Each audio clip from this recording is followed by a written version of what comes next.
قرآن کیا کرتا ہے؟ ہدن، یہ ہدایت ہے، للناس، سب کے لیے، لیکن ملے گی کسے؟ للمتقین، جو تقوی اختیار کرے گا۔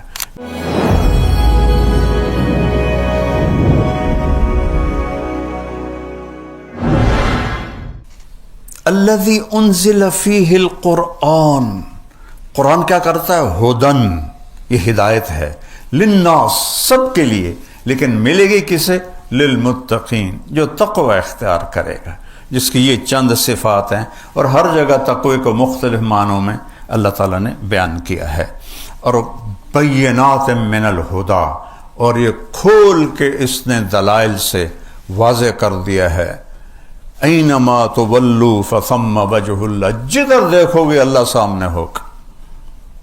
سنریہم آیاتنا فی الآفاق وفی انفسہم حتی یتبین لہم انہ الحق، اس کائنات میں، کائنات کے علاوہ تمہارے اپنے اندر، وچے بیڑے وچے جھیڑے وچے ونج مہانے ہو، سلطان باہو صاحب کا آدھا شعر پڑھا ہے میں نے، کہ کائنات میں اور تمہارے اندر وہ کچھ دکھاؤں گا کہ پکار اٹھو گے اللہ ہے، اللہ حق ہے، اللہ حق ہے۔ تو روزے سے تقوی آتا ہے اور تقوی سے قرآن ملتا ہے۔ اور ایک اور چیز عجیب اچانک دماغ میں آ گئی، اللہ کہتا ہے یا بنی آدم، یہاں خطاب سارے انسانوں کو ہے، جسے وہاں ہدی للناس تھا۔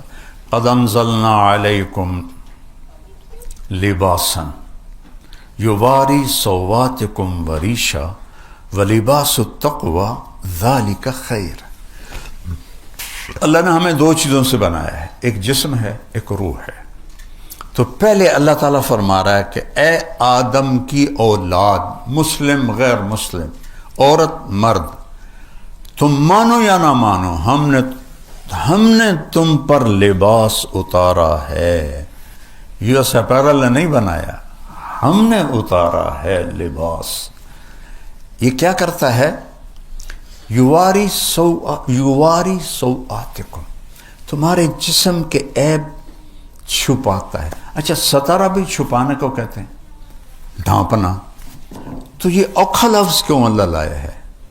ستارہ چھوٹا لفظ ہے، یواری بڑا لفظ ہے اور مشکل لفظ ہے۔ ستارہ ہوتا ہے اگر میرے گھٹنے سے نیچے تک نکر ہے، ٹھیک ہے، اور یہ میرا یہاں تک پیٹ ڈھکا ہوا ہے، بازو کھلے ہیں، پنڈلیاں کھلی ہیں، تو ستارہ کا مطلب وجود میں آ گیا۔ تو اللہ نے ہمیں ادھورا نہیں کپڑے پہنایا کہ یواری کہتے ہیں کسی چیز کو اس طرح چھپا دینا کہ نظر ہی نہ آئے۔ تو اللہ نے کہا یواری،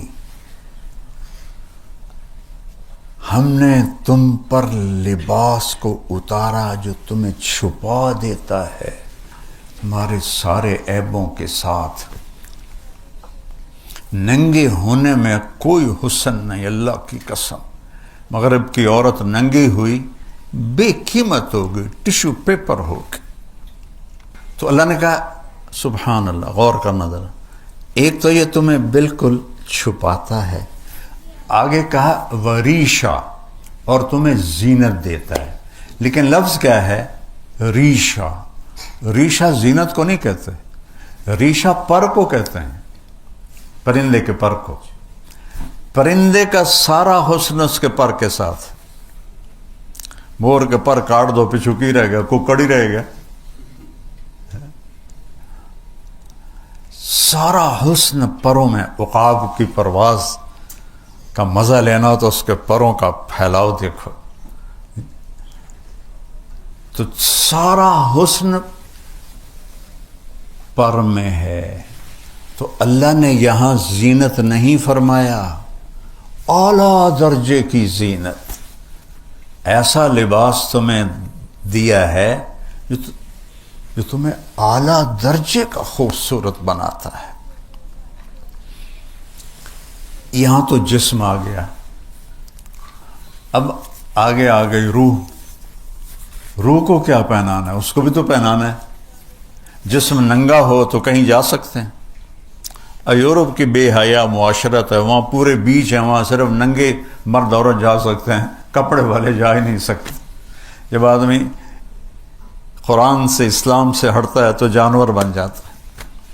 تو اللہ نے کہا میں نے تمہیں ایک جسم کو لباس دیا ہے، اس سے تو تم ایک دوسرے کو اچھے نظر آ رہے ہو، لیکن روح کو لباس تو یہ کرتے، یہ ویسٹ کوٹیں، یہ پگڑیاں، یہ تو روح کو نہیں پہنچتی، یہ ویسٹ کوٹ، یہ بوٹ، یہ جراب۔ تو اللہ نے کہا تمہاری روح کے لیے لباس بنایا ہے، چونکہ ننگی روح بھی اللہ پسند نہیں کرے گا۔ جیسے اگر تم ننگے ہو تو کہیں جا سکتے ہو، تمہیں اگلے سوٹے مار کے اندر بھگائیں گے۔ تو میرا اللہ کہہ رہا ہے تو میں تو تیرے جسم کو نہیں دیکھتا ہوں، مٹی ہے، میں تو تیری روح کو دیکھتا ہوں کہ وہ میرا امر ہے، اس کا علم دیا ہی نہیں۔ قل الروح من امر ربی، میرے محبوب کہہ دو بس میرا امر ہے، تو اسے بھی تو لباس پہناؤ نا تاکہ تم مجھے خوبصورت نظر آؤ۔ تو وہ کیا ہے؟ وَلِبَاسُ التَّقْوَىٰ، اور پھر وہی لے جاتا ہے ذَلِكَ خَيْرٌ، اور جو روح کا لباس ہے وہ تقویٰ ہے۔ اس کا ننگا پن کیا ہے؟ سب سے بڑا ننگا پن کفر ہے۔ روح کا پہلا لباس ہے ایمان، پھر عبادات، پھر اللہ کا پیار، اللہ کے نبی سے پیار، اللہ کے نبی کی سنتیں، یہ روح کا لباس ہے۔ اور کفر، شرک، جھوٹ، حسد، بغض، زنا، شراب، یہ ننگا پن ہے۔ تو ایک اللہ کہتا ہے وَلِبَاسُ التَّقْوَىٰ، اور وہ جو تقوی کا لباس ہے نا، ذَلِكَ خَيْرٌ، دو لفظ ہیں اشارہ کرنے کے لیے، ھذا اور ذالکا۔ ھذا ہوتا ہے قریب کے لیے، اور ذالکا ہوتا ہے دور کے لیے۔ میں کہوں گا ذالکا صہیب، ھذا نہیں کہہ سکتا، کہوں گا ھذا ورد، یہ پھول ہے کیونکہ قریب ہے۔ تو جب اس کا الٹ کر دیا جائے عربی میں، قریب کی چیز کو دور کے اشارے سے ذکر کیا جائے تو اس کی عظمت بتانے کے لیے ہوتا۔ جیسے پہلی سطر ذالک الکتاب لا ریب فیہ، قرآن تو اے میرے کولے دے وچ پہ ہویا ہے، تو اللہ کہہ رہا ہے وہ کتاب، بڑی دور دکھاتا ہے، وہ کتاب لا شک، کوئی شک نہیں۔ تو اب یہاں کہہ رہا ہے تقویٰ تو میں روح میرے اندر جو سوائے اللہ کے کسی کو نظر نہیں آتے، اور اس کے اندر تقویٰ،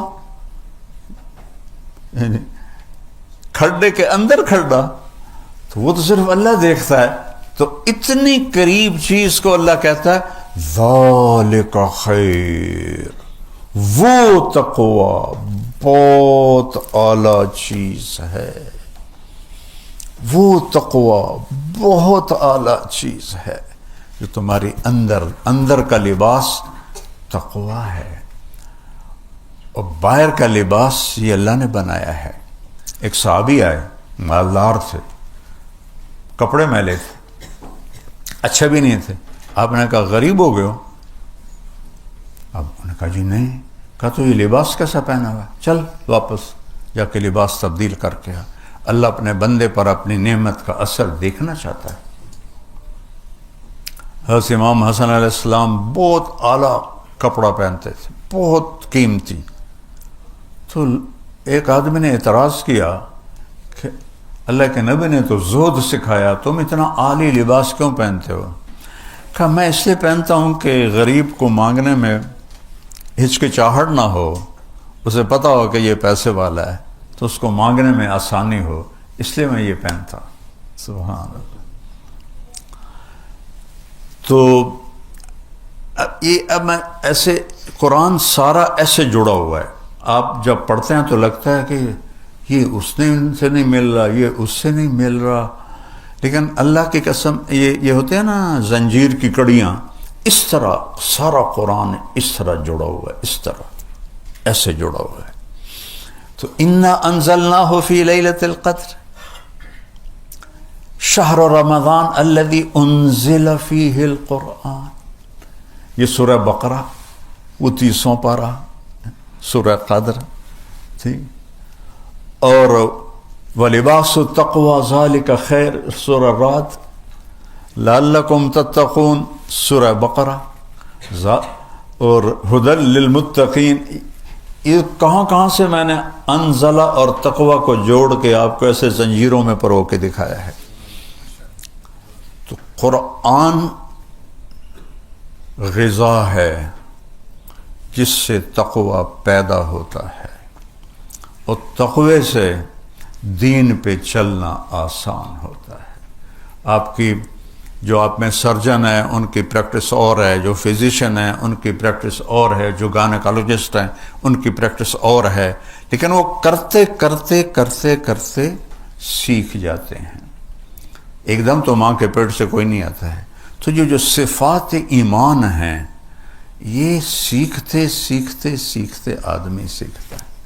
صرف ماں باپ مسلمان ہوں اتنے سے بچہ دین پہ نہیں آتا جب تک اسے پورا اس کی طرف متوجہ نہ کیا جائے، سکھایا نہ جائے۔